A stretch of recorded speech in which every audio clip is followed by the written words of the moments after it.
Oh my gosh, I'm such a state. I have got my throat rescue tea with honey in it here. I got a bag of Kleenex.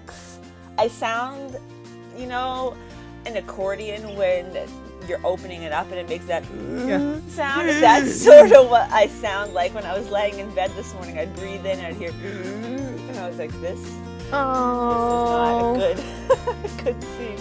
You're listening to the Wellness Simplified podcast. Simple wellness tips to help you improve your life without turning it upside down. With your host, award-winning fitness instructor, nutrition coach, and wellness expert, Suzi Fevens. Today we are talking with Laura, who I have to tell you that for years I, in my head, called you Laura Duke Churchill. I just flipped your names around, and now I have the hardest time trying to call you Laura Churchill Duke, because in my brain it's been cemented, because you read things for so long before you ever say it. It's like people who don't know how to say my last name because they think it's like Fevens, but I've got it cemented that you're Laura Duke Churchill. But you're not. You're Laura Churchill Duke. I'm Laura Churchill Duke. Yeah, and you are coming to us today in your capacity from your last resort organizing, but people listening probably know you from a couple other places. Do you want to tell us where we might know you from besides your organizational skills? Okay. Yeah, the organizing thing is kind of a more of a newer venue for me, but I guess probably what I'm most well known for around here is I am the creator of Valley Family. I've been doing that for about 7.5 years, letting family know what fun things there are to do in the Valley. I'm also a little journalist too for the Advertiser, and I'm on CBC Radio, so I'm kind of everywhere. And also currently you are very big in the world of hamburgers because we're in Burger Wars month.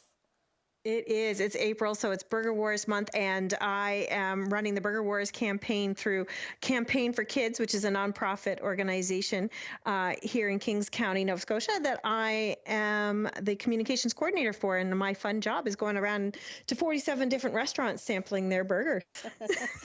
I'm so glad that you have like a team this year, because the thought of you having to eat all 47, it makes me have a little bit of a heart attack. I probably shouldn't say that I've had 30 already. Oh, but did you get, I know your but they're plan, not full. They're not full. I know your plan was to get through all of them in the first 2 weeks. Did you guys manage that? Yeah. Or? Well, I mean, I've gotten through most of them, so we wanted to go and make sure we had a video presence at most of them anyway in the first 2 weeks. So that's all done. So now everything else is bonus. So you can have a salad now and again and not feel quite so. Yeah, exactly. But it's fun. It's for a great cause. It's to raise money for kids in financial need here. So we'll do it for the kids. And I mean, I got to have a burger with you, and that was really fun too. You did.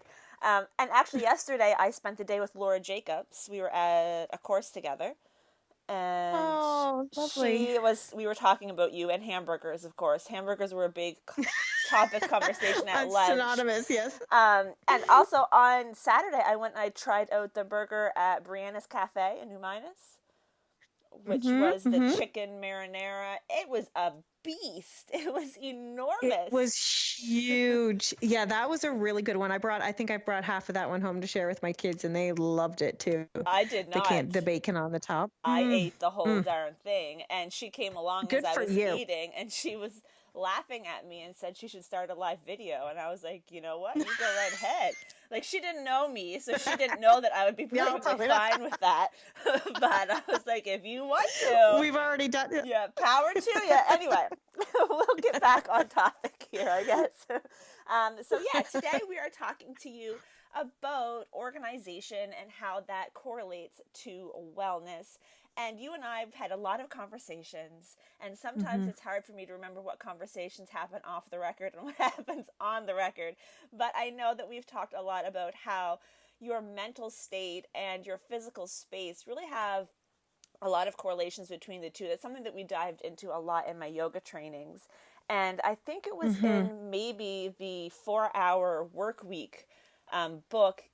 He mentioned that he had interviewed the owner of Panda Express, which is a chain of restaurants in the U.S., I guess. Right. And that guy, whenever he interviews a new employee, he walks them right to their car because he wants to take a look inside of their car to see what their car looks like, because he says that the state of your car is like the state of your life. So I think about that a lot.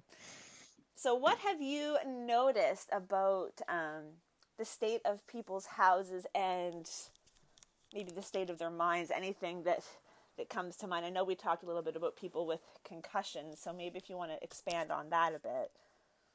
Yeah, so no, absolutely. There is an absolute correlation between the state of your house and or your living area and the kind of the state of your well-being. And it's kind of like a chicken and an egg situation too. It's sometimes hard to pinpoint what comes first. So like we work a lot with clients who have depression and anxiety, things like that. But I mean, even on somebody who is not like clinically diagnosed with something, it's still similar. So when you're feeling depressed or anxious or overwhelmed, any task in your house seems insurmountable. It's just not something that you feel like you have the energy to attack or to get on top of putting away your clothes or taking the garbage out. And so therefore that kind of the stuff in your house piles up around you, and kind of creating the cycle of, oh, I don't have any energy or emotional state to be able to deal with this. So it just keeps going around and around and around. The state of your house makes you feel worse, and the worse you feel, the worse the state of your house becomes. So there is a definite correlation there. You mentioned concussions too. Yeah. Concussions is a whole other really interesting topic that we're getting into a lot too with our home organization business, because we have a lot of people that we work with concussions, and in doing a lot of research and working with people who have concussions, learned so much that I didn't even know. So when you have a concussion, one of the big things is fatigue. So of course you're very tired. Also is decision making becomes overwhelming. So knowing how to start or where to go or what to throw out and what not to do is very overwhelming, and it becomes very taxing on the brain, causing greater fatigue as well. And the other interesting thing about concussions that I learned as well is that it really affects your short-term memory loss. So we have clients who just can't remember where they've put something. And that really is difficult, and it leads to very quickly your house becoming disorganized. So we've worked with quite a few clients who have had concussions and helping them weed out, downsize their spaces and get reorganized. But what we find when we work with somebody with a concussion, if you stand in front of your bookcase, for example, and say, okay, we need to clean this bookcase. Wow, that's really, really overwhelming for somebody. They just see the entire bookcase and don't know where to start, and you just become, you just stop in your tracks because you don't know where to go. So instead, what we find when working with somebody, especially with a concussion, is we will take off a few things off the shelf and bring it to you while you're seated or in a different area.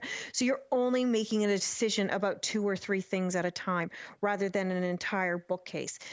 The entirety is too overwhelming. So breaking it down into tiny little manageable tasks, being able to make those decisions is really important when you have a concussion too.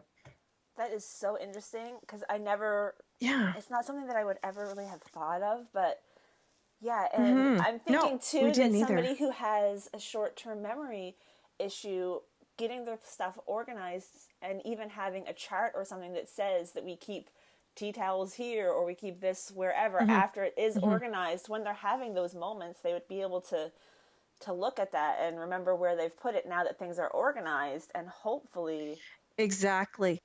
And you've talked about this before. I always think about this, what you've mentioned before about like when you go to your phone, your thumb automatically goes somewhere. What do you call memory. that? It's muscle memory. Muscle memory, right? So if you know where everything is. So for example, we worked with a client a couple of weeks ago, and she wanted us to help her in her kitchen, and she had a concussion and had probably 50 jars of spices, but the spices were all in different cupboards everywhere, right? And then so you keep buying more because you don't remember what you already have. And so your cupboards become quickly overwhelmingly disorganized. It's like those people who go out every year and buy a new thing of poultry seasoning every Thanksgiving. Not that that's me, because I refuse to do anything with the chicken, or turkey. But maybe I heard it on the Rachel Ray show. I don't know, but like people end up having 4 or 5 because it's something that they only use once or twice a year, so they always assume they don't have any, and they just keep buying more and more. And I'm sure that you've noticed this with people in general. When you start going through things like toiletries, they'll discover that they've got like 8 or 9 bottles of shampoo that they didn't even know they had, because they just keep buying more instead of seeing what they have already. Exactly. It's kind of like the Marie Kondo thing, right? I mean, we don't follow her principles. I mean, there's a lot of pieces of hers that do work for what we do, but once you do see all of your things in one, like when you see all of your spices in one location or all of your shampoo in one location, you can say, wow, I didn't realize I had so much. And if you're not storing everything in one place, then you're not really seeing how much you're accumulating either. For some people that's a strategy. They don't want to see all. We hide it. Yeah, put it in different places. Yeah. I'm thinking of some clients who I know like to stash snacks in different places so that they don't see how much they have all that. I have secret stashes of candy. We found my husband's secret stashes of candy. So we don't need to have a secret stash from your significant other or children, because they will eat them all on you. Yes. Absolutely. I just wanted to go back to the when you were talking about like the mental health and when we were talking about how your space affects your mental health. We had a wonderful experience just recently with one of our clients. She had hired us to come and do part of her house, and when we first met her, she seemed very depressed, very sad, very overwhelmed, very anxious. Just the condition of her house just was so overwhelming for her. And then we came back about a week and a half later to do another area of the house with her. And we said to her, you are a completely different person. I mean, we don't really know this woman, but the change in her was night and day. Just having cleaned up the main living area of her house, where she could feel so much better. She felt better about herself, about her life. She was a changed person. I mean, maybe that's melodramatic, but it was just amazing to see her.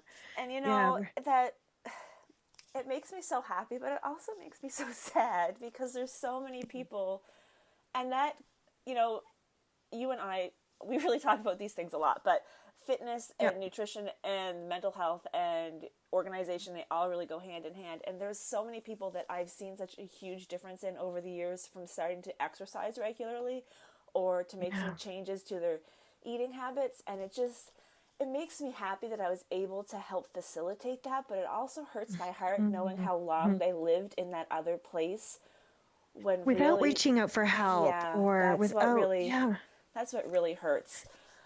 And and you know what, it goes back to what you're saying. You always say too, like, take something small and make it do something small and achievable, right? Whether it's like drinking your water or organizing your junk drawer, right? Like, choose something small to make yourself feel successful. Yeah, and I really liked what you said about for the people post-concussive syndrome, but anyone in general, that looking at the whole bookcase can be so overwhelming.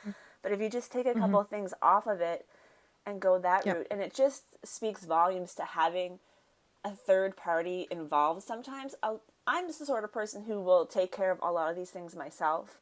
That's just who I am. It's the type of person I am, but that's not the way everybody is. Lots of people need to have a third party kind of come in and facilitate that, whether it is helping to organize or helping to establish a fitness routine or a nutrition routine or anything like that. And I think that a lot of people don't realize that sometimes it's worth the investment in a group like you to come in and they just might need that kickstart to get that going and seeing, okay, I can handle this on my own, but I needed to have that day to figure out the methods to get started.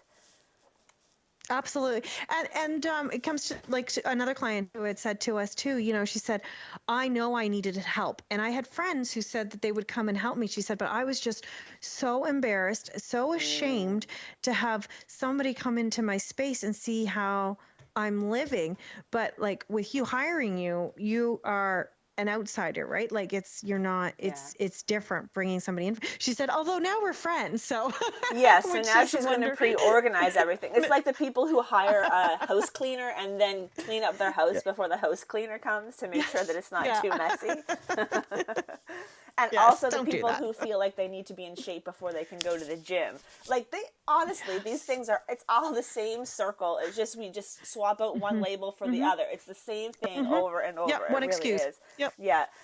So when you go into a space, if somebody hires you guys to come in and do, I don't know, a whole room or the whole floor or a whole house, yeah, the whole house. The whole shebang. Yeah, you're doing the whole horse. How do you decide where to start? How do you decide where to best begin? Okay, so if we're looking at a full room of something, we did one where a family's basement was basically had become a storage area, and they wanted to turn it into a functional family room. So it was full of stuff. So we walk in and see, the very first thing is just kind of, you close your eyes and then you open your eyes and you say, look for something big that you can take out right away. So in this instance, there was a whole bunch of empty cardboard boxes that were garbage. Take them out. Take out something really big that will make a big difference right away. Laura, and that is that's my whole big win thing. It's like to find that one simple thing that you can do that's going to make you feel accomplished. That's it to a T. That's but it. yes. Yeah, it's it, right? It's all lines. Get it out. And it's not something that you need to make a decision about, right? It's not like an emotional piece. It's just get it out. So then generally what we tend to do after that is put like with like. So again, it's a little bit like Marie Kondo. So you're going to put all your books together in one area, or you'll deal with just the clothes, or just category by category. We tend to say, if you're with somebody else, like whether you're bringing in a professional organizer or a friend, paperwork is what takes so long to go through. And that is something that we always encourage people just to kind of put in a box or in a pile to go through on their own, not when somebody else is there, because paperwork we tend to leave last, because you have to look through every bit and bob and, go through it all. And that takes a long time. And as Marie Kondo says as well, leaving things that are an emotional decision to the end, that's pretty important too, because if you're just deciding quickly on things first, you become really good. You become apt at making decisions, and you're like, oh yeah, I can throw that out. I can throw that out, so that when you come to those ones that are more difficult decisions, you're already feeling accomplished at, and successful at making decisions. So start with easy stuff, start with big stuff. We always recommend setting up a system before you even start. So a bag for plastics, a bag for paper, a bag for garbage, and a bag for donations. Just like Clean just Sweep. set those up.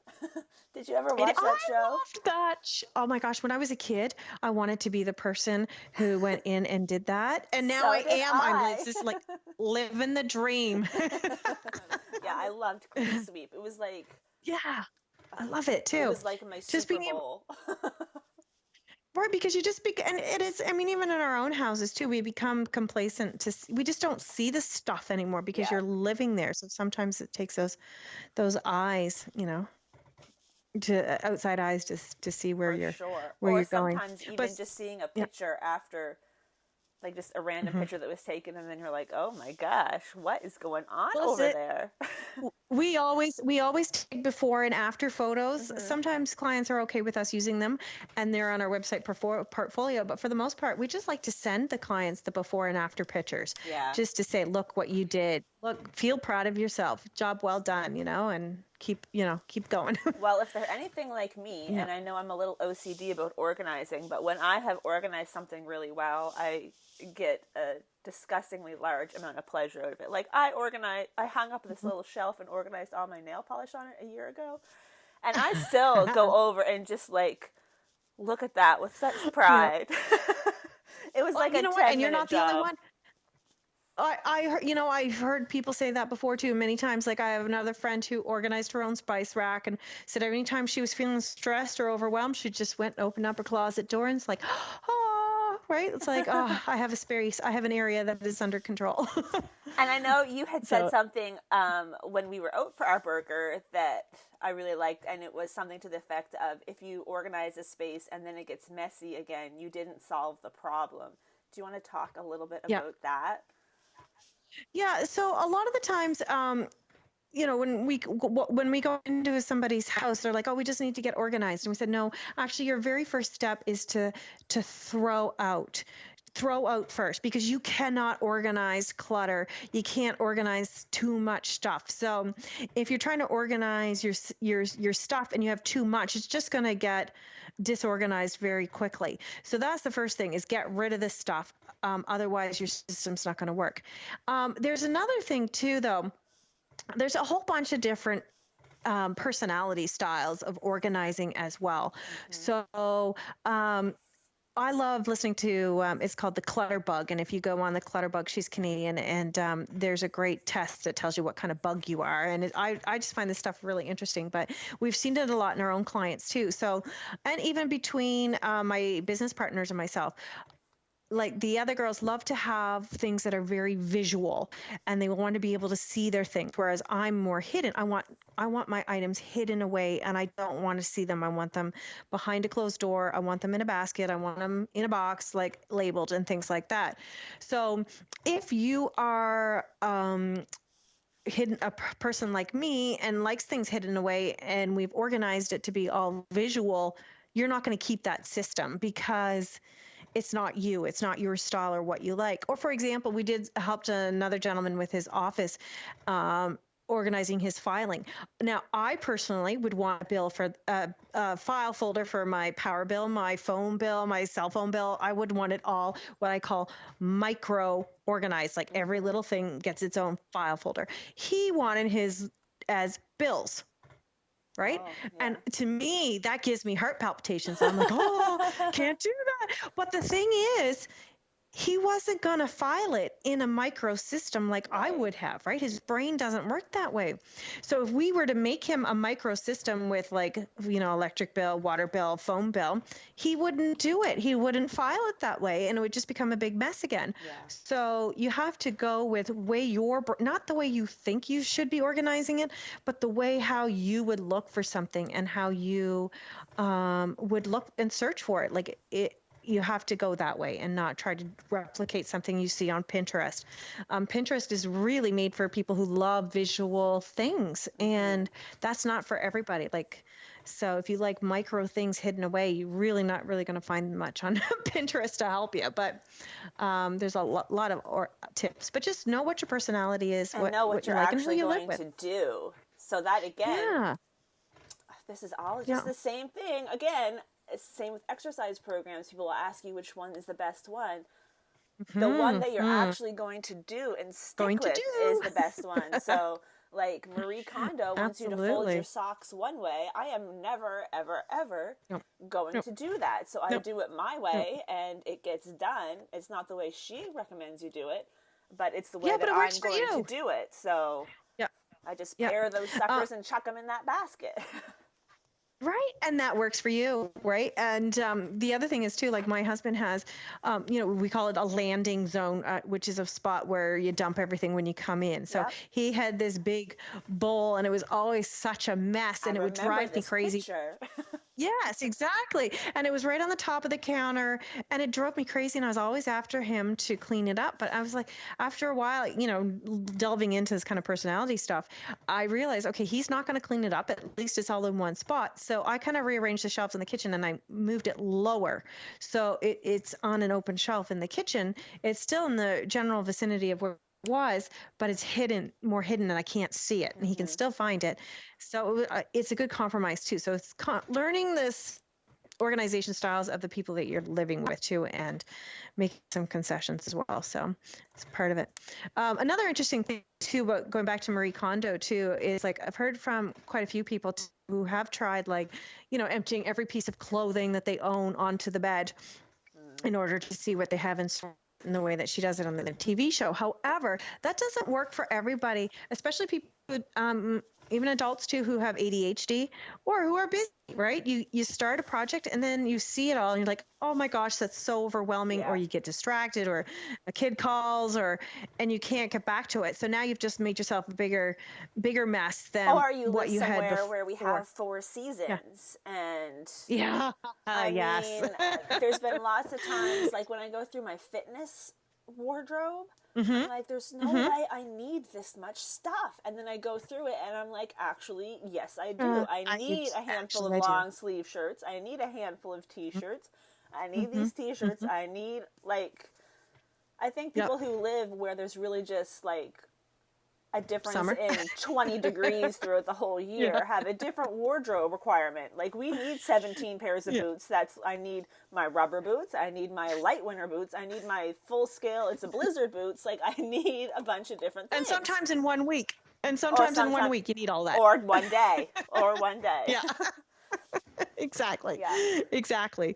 So yeah, you have to be realistic too. So, but that's why we always say, like, we don't approach organizing in that sense of dumping everything you own in one pile, because that's just overwhelming. We go for like one shelf on a bookcase, or one drawer in your dresser, or one area, rather than massive amounts of time that needs to invest to do the Marie Kondo. Yeah, it's the easy win, getting something you can do in an hour or two instead of something that's going to take 12 months. Exactly. Or what you just said was, with the nail polish, what took you 10 minutes, right? So that's right? It doesn't have to take you a long time. It's wonderful. Yeah, we always say, if you had an hour that was free, you could have spent an hour on that nail polish, right? So it's like you fill the time that you have, right? So if you only have 10 minutes, just do it, and I'm sure you'll get it done.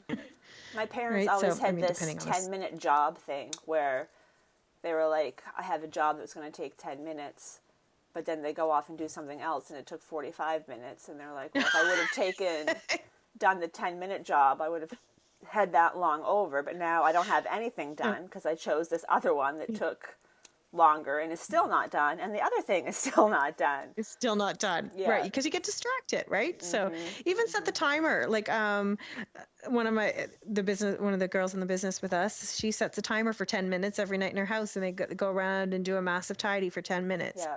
So with some music on, and they make it fun. So it doesn't take a long time, especially if you've got a good system already in place. Yeah, I'll do that on Saturdays usually. Before Joff gets off work, he works until 5, so I'll do it until like 4, and then I'm like, all right, you've got an hour. Yeah. See how much you can get this place cleaned and tidied so you don't have to work tomorrow, and see how much I can get done. And when you give yourself a shorter period of time, you get more done. When you put a time limit on things, this is proven that you will get more done. It's that whole, when you work a regular or air quotes, regular job, and you're going on vacation next week, you go in Thursday or Friday morning and you have 17 weeks worth of work to get done, and you get that done because you want to go on vacation. But then when you get back from vacation, it takes you the next 17 weeks to get a day and a half worth of work done. It's if you give yourself that time strain, and everybody who works well on a deadline, anyone who was in college or university and waited until the day before to start their final reports, like, we work good with a deadline, and if you don't give yourself a deadline, then you're just there checking. Must be why busy people get so much done too, because they just know how to work efficiently in a short period of time too. Very well that busy people don't call themselves busy. They're too busy doing stuff to call themselves busy. Too busy to do that. That's right. So I think you already answered this, but if somebody is in their house listening to this right now and they're looking around and they're seeing an absolute disaster, and they think, I cannot continue this way, they don't have you nearby to come help them, what is your advice for where they should get started or what they should do? Well, I think what you need to do is to look around and find that 5-minute job. Yeah. Find the one thing that you can do that'll make you feel successful, whether it's cleaning out your sock drawer or cleaning out we always say junk drawer. Just pick one thing. That's easy. Don't pick something like an emotional area with like cards and memory boxes or baby stuff. Don't start there. Just start with something easy and do that. I always whenever I'm starting to feel a little bit overwhelmed, I always think, what is the one thing that if I got it done would make me feel better? Yeah. And or what is the one area that is really like you can probably know, like you were talking about doing your brain dump, right? Yeah. So brain dump all of those things, that the places that you want to accomplish. But what is the one place that's really, really bothering you? And just pick something small, and don't dump everything onto the floor. Just do it in small steps, and just make yourself feel successful that you can do it. Yeah, I know working from home, I often work on the couch because if I work from my desk, a cat jumps on me. But I can see the kitchen from the couch, and if I have a bunch of dirty dishes sitting on the counter, I cannot concentrate. So if I take 10 minutes to go put them even in the sink or in the dishwasher or wherever so that I don't see them sitting there, then I feel accomplished. Or if I can actually start the dishwasher, I feel like so accomplished, even though all I did was put a tab in and press a button. Then you can work. Yeah, then you can work with it, with that kind of like that clear conscience, right? Yeah. So, and go from there. Yeah. Exactly. It makes it just gives you that breath. Oh yeah, okay, I got something done. I feel good about myself. I can do the next thing. I think the moral of the story is find those easy big wins. Mm-hmm. Absolutely. And a lot of times that's called emptying out the recycling bin. Absolutely. It doesn't have to be complicated. It doesn't have to be a major change. Yeah, exactly. But just do it. And then those things become habits too, right? Yeah, so. And I think actually it shouldn't be a big or complicated thing. I think that's where a lot of people go wrong in everything is instead of choosing that simple, easy win, whether it's dealing with some dishes or cleaning a drawer or whatever, they go for that big thing, those big emotional things, and then they do get overwhelmed. And this speaks to organization, this speaks to fitness, this speaks to health, it speaks to everything. Everybody always focuses on that biggest thing first, and then they get paralyzed with fear, and then they don't do anything at all. And what they've done in the meantime is they hauled a bunch of stuff out, so now they're actually in a worse place than where they were to begin with, and they're even more stressed. And and which contributes to the anxiety, the depression, your mental state, everything. Absolutely. I mean, a lot of people say, oh, I can't organize it. I don't have the right containers. I don't have the right baskets.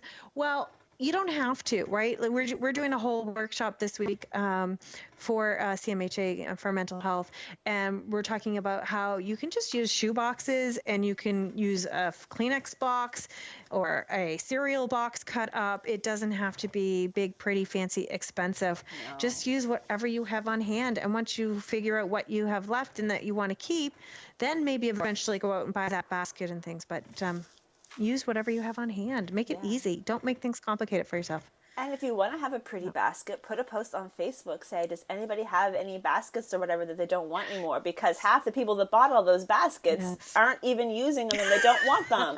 So you're doing everybody a favor. You're getting your basket. They're getting rid of the basket. Everybody wins.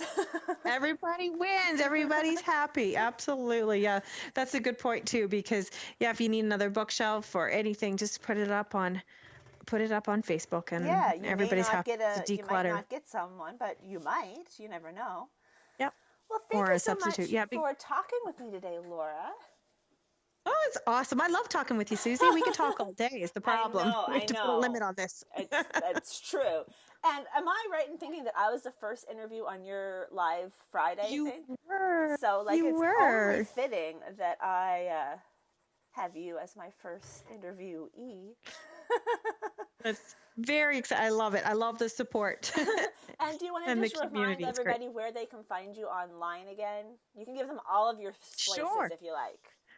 All my handles. Yeah. Okay, so we can, with regard to the home organization, we are called Your Last Resort Home Organization, and so you can find us at yourlastresort.ca on the website, and we can be found on Instagram at Your Last Resort Organizing. And we can be found on Facebook, Your Last Resort Home Organization, Annapolis Valley. And we have a weekly video series on that as well with lots of great organizing Fridays, tips. So they need to go check on Fridays, those out. And if they go back far enough, they can find us yabbering on about a lot of these same topics. Exactly. I think we were talking about New Year's resolutions and goal setting and things like that. It's organized. It seems to be the same discussion. Yeah, that's great. I mean, it's important too. Your own personal places Oh, they can find you, and thank you. Valley Family Fun and all of that. Give them everything, Laura. Yeah, okay. All right, keep going. I'm at valleyfamilyfun.ca, and that's the website for finding out fun things to do in the Annapolis Valley with your family, or not family, just by yourself. And on Facebook under Valley Family Fun as well. And my Instagram is Valley Family Fun as well. So you can find me, find me All out having over the family fun place. all over the place, and eating burgers and having fun with the family and organizing things. And writing That's kind of where newspapers I'm for at. the, or writing newspapers, writing articles writing for the newspaper newspapers. articles. I saw your one Yes. this morning about the ham radio, and my father Yes, actually had his ham radio thing, and I helped him learn his Morse code, so I used to sit there and tap, Really? tap, tap, and I don't think it's still active, but I even know Oh. his handle was VE1GTS. Oh, how wonderful. It's amazing. Yeah, that article came out this morning or yesterday, and it's amazing how many people have reached out and said, oh, I had somebody in my family who did that too. My grandfather was a ham radio operator in PEI as well. Funny. So yeah, it just seems to be everywhere. I love Yeah. it. I love connecting with people in all sorts of capacities. So it's great fun. All right, well, thank you so much. Have a wonderful afternoon. Thank you so much, Susie, for having me no on. I problem. appreciate it, and I love and helping people get organized, and more importantly, too, like to help people with mental health and just feel better about themselves. And same as what you do. Wonderful. Thank you. It was so much fun talking with Laura today. I hope you enjoyed the very first episode of Wellness Simplified. Thank you again so much for listening. All of Laura's links are in the description below. And of course, you can find me at susifevens.ca or on Twitter and Instagram at Susie Confesses. And if you do listen to this episode, I would love to have you tag me, and you can use the hashtag Wellness Simplified Podcast. Also, thanks to Mel at High Love Greetings for our wonderful intro as always, and of course, our producer, Clara Oswald Fevens, the black and white kitten who sleeps through every episode, but is always there. Thank you again so much for listening. I hope you have a wonderful day, and I will talk to you soon.